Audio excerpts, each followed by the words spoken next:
রাজ্যে প্রথমবারের মতো বৈদ্যুতিক ট্রেনের উদ্বোধন হয়েছে, যেখানে উপস্থিত ছিলেন রাজ্যের মুখ্যমন্ত্রী ডক্টর মানিক সাহা। বৈদ্যুতিক ট্রেনে এবার চলছে আগরতলা থেকে করিমগঞ্জ। চালু হয়েছে আনুষ্ঠানিকভাবে, সূচনা হয়েছে বৈদ্যুতিক ট্রেনের। অধ্যাপক ডক্টর মানিক সাহার হাত ধরে মুখ্যমন্ত্রীর উপস্থিতিতে এদিনের এই আনুষ্ঠানিকভাবে বৈদ্যুতিক ট্রেনের সূচনা হয়েছে আগরতলা রেল স্টেশন চত্বরে। এখানে আয়োজিত একটি অনুষ্ঠানের মাধ্যমেই রেল পরিষেবার ফ্ল্যাগ অফ করা হয়। অনুষ্ঠানে মুখ্যমন্ত্রীর পাশাপাশি উপস্থিত ছিলেন রাজ্যের পরিবহন মন্ত্রী সুশান্ত চৌধুরী, সাংসদ রাজীব ভট্টাচার্য, বিধায়িকা মীনা রানী সরকার এবং রেলওয়ের ঊর্ধ্বতন কর্তৃপক্ষরা। নতুন এই মেমু ট্রেন পরিষেবা চালু হওয়ার ফলে আগরতলা এবং করিমগঞ্জের মধ্যে যাতায়াত আরো সহজ, দ্রুত এবং সুবিধাজনক হবে বলে আশা প্রকাশ করা হচ্ছে। সবুজ পতাকা নাড়িয়ে ট্রেনটির সূচনা করেছেন মুখ্যমন্ত্রী। কি বলছেন শোনাবো একবার। देखिए, आप पहले भी आप सुने थे जब 2018 के पहले हमारे यशस्वी प्रधानमंत्री श्री नरेंद्र मोदी जी यहाँ पर आए थे और उन्होंने कहा कि त्रिपुरा में भारतीय जनता पार्टी या एनडीए सरकार अगर आ जाए तब आप देखोगे त्रिपुरा को मैं हीरा मॉडल दूंगा। और हीरा मॉडल मतलब आप सब जानते हो, नेशनल हाईवे, इंटरनेट, उसके बाद रेलवे, रोडवेज, वाटरवेज, सब चीज मिल के उन्होंने कहा मैं हीरा मॉडल दूंगा, एयरवेज। तो सब मिला के आज देखिए, आज भी यहाँ पर जो नया ट्रेन, आज मेमो ट्रेन यहाँ पर स्टार्ट हुआ है।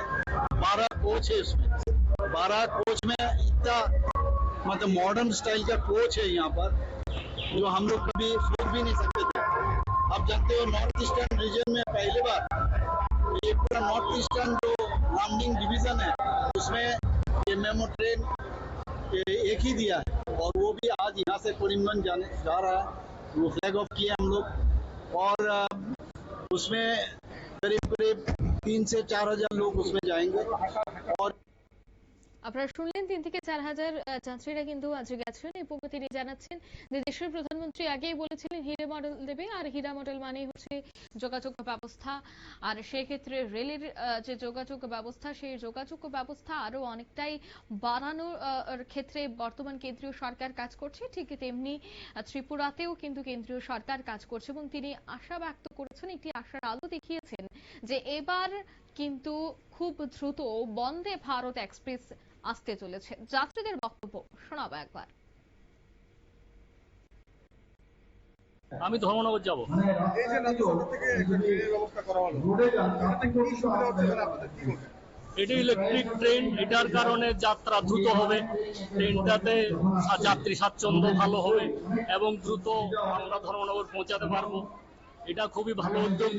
মাননীয় মুখ্যমন্ত্রীকে ধন্যবাদ এবং রেল দপ্তরকেও ধন্যবাদ। ভবিষ্যতে আশা করব এই ট্রেনটা যাতে সাবরুম থেকে দেয়, তাহলে সাবরুমের যাত্রীরা মানে ওই দিকের যাত্রীরাও মানে সুযোগ সুবিধাটা পাবে।